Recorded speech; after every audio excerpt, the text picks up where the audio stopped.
According to some rumors that have survived to the present day, the ghost of the Irishman Dunraven is walking in room 217 of the Stanley Hotel.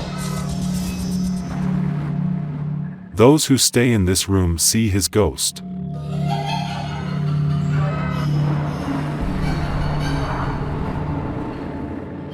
In room 217 of the hotel, the lights were flashing by themselves and the ghost's face was visible. Let's go back to before the hotel was opened. Years before the hotel opened, Stanley and his twin brother Francis had started a photography company. Stanley and his twin brother invented the steam-powered Stanley Steamer series, which would later multiply their fortunes after this company they sold to Kodak. Paying paid in advance for his cars, Stanley, who did not believe in credit, always demanded prepayment, so he also paid the money needed for the construction of the hotel, in cash. According to reports, this amount was over $10 million. With $10 million today, you can build another fantastic hotel. Built more than a century ago, the hotel had, of course, many characteristics. Its veranda, billiard room and grand staircase still retain their authenticity today. The billiard room was Stanley's favorite area. Stanley, targeting the rich social environment in the East, spared no expense and offered many luxurious services, including a casino, a shooting range and an airport to his hotel. Stanley was so insistent on rich clientele that, the time of World War I, even when tourism was never around, he sat in his hotel lobby turning away unsuitable customers. Hotel. In the early 20th century it became famous as the Shining Hotel. At the turn of the century, it hosted many respected names from Theodore Roosevelt to John Philip Sousa and the Emperor of Japan Hirohito. However, things did not go as planned. Although the hotel was popular, it went through a period of difficult times. They even came to the brink of bankruptcy. However, the hotel was revived in the 1970s with the visit of Stephen King. It has regained former popularity. With the change of hotel management, the haunted hotel regained its former glory and experienced its most popular period with Stephen King's novel and film The Shining.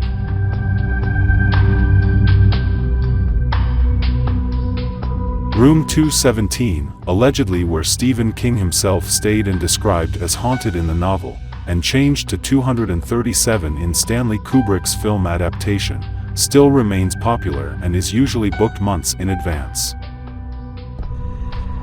People really stay in the room hoping to see a ghost. Would you really give a few pounds for a hotel room in the hope of seeing a ghost? Let's go back a little further. Room 217 actually has an interesting history that goes back even further than Stephen King. In 1917, the assistant chief steward, Elizabeth Wilson, wanted to light the hotel with lanterns on a night of fierce storm when the power went out. When he wanted to use the lantern for lighting number 217, the lantern exploded with a big noise and also caused the floor under the room to collapse. Wilson survived this accident with 2 broken ankles and had nightmares after that.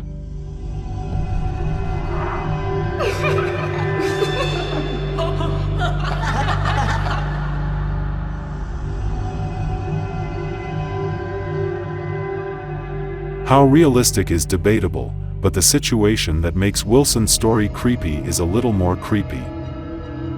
At that time, the newspapers had made news with different names for this maid who had an accident at the hotel, not Elizabeth Wilson. Since all the employee records were lost and there were no photos, it could never be known who was really in that room at that moment. So the situation has become even more complicated.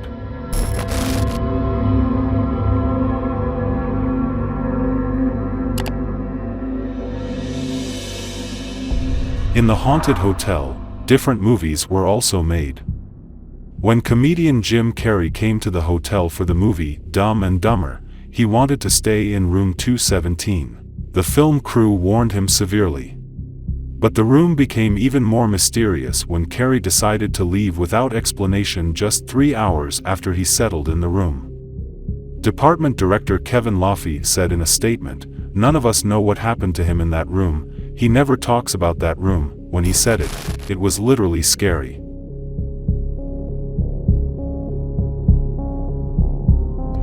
Many ghost hunters say room 401 is actually the hotel's most haunted room, and the home of a ghost thieving and stealing from guests' property. So it's not clear whether room 217 or room 401 in the hotel is haunted. Again, many believe that the fourth floor of the hotel is the source of paranormal activity.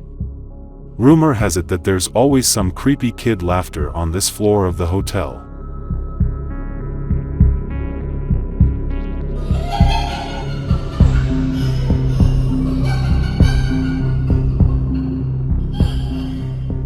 Another famous ghost of the hotel, which has often made news, is the spirit of former mechanic Paul.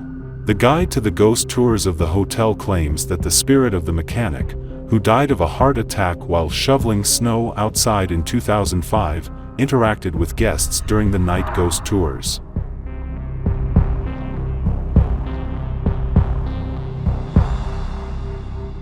Guests who have visited this hotel many times have claimed that they have seen the founder of the hotel, Freeland Stanley, in the hotel's much-loved billiard room and bar many times from time to time.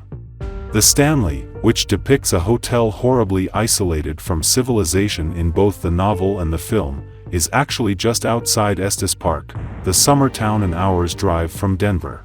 If you want to leave, please be careful. Do not stay alone in rooms 217 and 401.